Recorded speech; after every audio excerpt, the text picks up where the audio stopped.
Therapy dudes, take away your stress, put you in a good mood. If you had them over, they would eat up all your food. It's time for therapy dudes. Andre, I am so excited because today's topic is going to allow me to play one of my favorite sound clips Oh, of all time. okay. So we're talking about failure. We're talking about how failure can be a teacher and how as parents and school teachers, coaches, that it's useful to embrace that sometimes we need to fail and to not have that cushioned. Because when that gets cushioned, we end up preventing the learning from happening, right? The kids involved end up feeling like what they did was good enough. And it might have been good enough to get pushed through school with a passing grade. But as we're seeing again and again with kids having a failure to launch, it's not good enough to make it in the outside world. And if kids want to like live a good life and have some goals and dreams that they're actually able to work towards, they've got to really get accurate feedback about what it takes to manifest what they're hoping for. Oh, I like the perspective, accurate feedback. That's a good way to put it. Because if parents keep saving their kids, the kids aren't getting accurate feedback of the consequences, right? Yes, yes. And that's what I want to dig into. Side note, we are therapy dudes, Andre Karkamaz and Dan Fox, sponsored by Boulder Psychological Services. Check out their website, boulderpsychologicalservices.com. It's got a ton of great resources for all of your therapy needs. Yeah. And we're back on failure here. So, oh, I just I can't. I feel like I have to play my soundbite right now. Oh, okay, you can do it. It's I'm gonna go with the long version, right? So poor Charlie thinks he's about to win the competition for the chocolate factory, right? Because Right. because all the other kids lost. And so here he is thinking that like he's about to get the victory conversation with Willy Wonka, and instead he gets this. It's all there, black and white, clear as crystal. You stole fizzy lifting drinks. You bumped into the ceiling, which now has to be washed and sterilized, so you get nothing. You lose. Good day, sir. Ooh, Right? that's like how we talk to ourselves in our head. Right, right. He got dressed down. That doesn't happen typically. And I'm not advocating for like just like rage at No. your kiddo, right? Like that's not what I'm getting at here. Although a certain level of firmness and being willing to express disappointment and frustration, right? Like I feel like that can be useful, right? There's this big movement of like, never let our kids feel shame. Right. But if shame is a byproduct of them really missing the boat in terms of what's needed to be successful and functional in school or in life, to protect them from shame protects them from getting the feedback that what they're doing is not functional. We don't need to pile on and shame them with our tone and our words, but to try to like be like, let's look on the bright side. Like, it's okay. You did a good job. These meanies shouldn't have done that. You had a bad teacher. They didn't understand how to connect with you. You have a different learning style, blah, blah, blah. Right? Like all of that, which also has a time and a place, right? But it's not all the time in every place. There needs to be space to be able to simmer in this feeling of like, I could have done better. I didn't do better. I chose to just kind of screw around and, be on my screen in some way that was just soaking up all my time and push back against efforts to like be more productive. And now Right. I'm dealing with a consequence that I can't get out of. So When's a good time to stop? Like, where is the line between coddling and helping out, right? Where is that line? right? Um, I think it happens a lot in high school, right? I think that that line is present in high school. Oftentimes, in elementary school, it seems like just like holding a kid accountable for some like, performance indicators seems a little unnecessary. Their brain hasn't even developed in a way that's going to give them a clear sense of cause and effect and a clear self-understanding of what they were doing. They can get little bits of practice in that and think about how, putting in persistent effort grows skills. But to really come down hard on them often just does internalize this sense of I'm a bad kid. I'm Mm, never going to amount to anything. It's not calibrated because their brain can't really like sift through the message in a sophisticated way yet. In middle school, I feel like there's a lot of change that's happening in terms of like their body going from, a child's body to an adult's body that's starting in middle school, right? The middle school environment is going from these safe, contained classrooms with a teacher who's like the community leader and knows their kids' social and emotional needs and tends to them. mhm. Middle school, that's not happening so much. You're much more kind of like thrown out into the wild and having to like deal with more like bullying and crazy social energy. And Yeah, your brain's changing. It's starting to really ask these questions about like, what do other people think of me? How do I fit in the world? How do I like get people to like me? And it tends to be that the bias there is unconsciously negative and paranoid. And right. that makes for a really rough, right? Like, we want to help kids understand what's going on in their brain and how to navigate it at that Yeah, age. kind of dispel the cognitive um what's it called? Distortions, the cognitive Cognitive distortions, distortion. the narratives that aren't really serving them, often coming from, things that they're seeing and assigning meaning to that are likely not real, Yeah, right?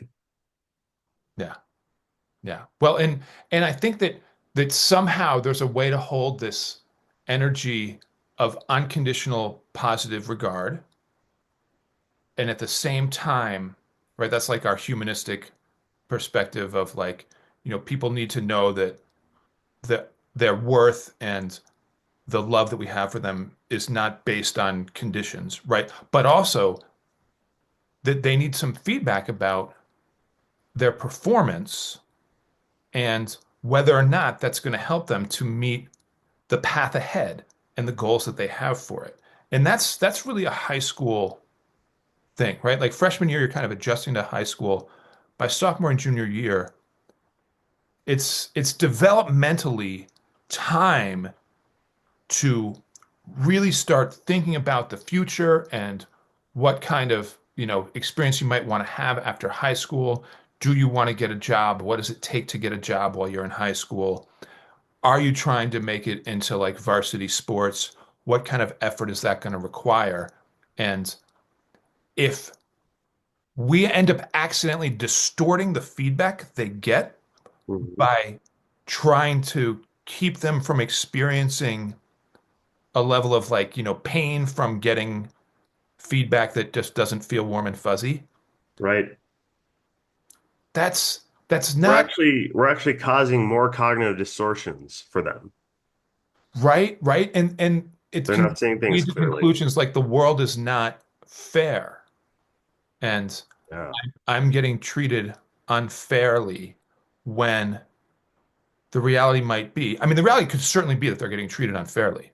And the idea that the world is not fair is totally accurate, but it's not like it's especially unfair to the individual typically, right? Like over the course of time, it's just not particularly kind and warm and fuzzy, Right. especially once we get out of the more like contained, smaller, loving communities and circles that we've been in when we were littler. Well, part of our job as parents is to teach our kids how to problem solve. And what we don't want to do is get them trapped in a way of thinking where, we save them constantly and then they have this narrative that the world's unfair. And so they're not going to do anything about it because they're used to when things get rough, someone stepping in and saving them, right? And, kind of as you alluded to, like, yeah, the world's unfair. There are definitely things that we could be victims of, but that doesn't mean we can't figure out a way to make it work, right? And to get past this like challenge or whatever it is in our lives. And I think it's really important to help kids learn how to critically think and problem solve. And if they don't want to do it, don't coddle them. Like if you're a parent that's going out of your mind trying to protect your child from failing at school, from you know uh, being on screens too long, stuff like that, anything short of like harmful behaviors that we got to step in for. Um, and it's just not serving you. Like you need to let the lessons more for you at this point. Like you need to learn where your control ends. Yeah. Yeah. And I think in some cases, and I know this is true for me, like being able to tolerate letting our kids feel distress and not feeling such like, I don't know, sort of like vicarious pain that we get in there and just try to make them feel better. Right. Which is weird, right? This is like very nuanced because absolutely, like that's part of the parent's job is to like, reassure our kids and patch up their sort of, emotional and physical wounds, right? But there's there's a there's a balance point in there, right? Like we can't do that at the expense of them getting feedback from the world and from us about how they're showing up and whether or not that's going to get them what life requires or what they are needing to be able to meet their goals. And figuring out how to find that like balance point, I think is one of the big challenges of parenting our kids when they're in adolescence and young adulthood. Right. Yeah, and that's the question. The big question that I feel like all parents have is like, when do I stop trying for this outcome that I know would be better for them? Yeah. When do I let them kind of reap the consequences of what they're doing? Yeah. Eh, Um, this brings me to an issue about boundaries, which we set with our kids, right? Rules and boundaries. And right, one of the things that I've seen a lot is this idea that like, we want to be able to negotiate these with our kiddo as they're getting older, right? And that like them having input and co-creating helps them developmentally. And if they are able to negotiate, that helps them later on in life in terms of advocating for themselves. All true, all true. But if nothing is non-negotiable, that doesn't actually add up with the world, right? In the world, there are certain like hard and fast boundaries. Don't drink and drive, right? These aren't negotiables. And if we allow them to negotiate everything and don't have some occasional like, look, this is the boundary. Sorry, it's the boundary, but that's a non-negotiable. Over here, we can, debate stuff and you can, try to get more, I don't know, screen time or free time or allowance or whatever. But here, like, this is this is not right. It's never okay to like steal your parents' credit card and start putting that credit card number in because you want more Roblox bucks. yes.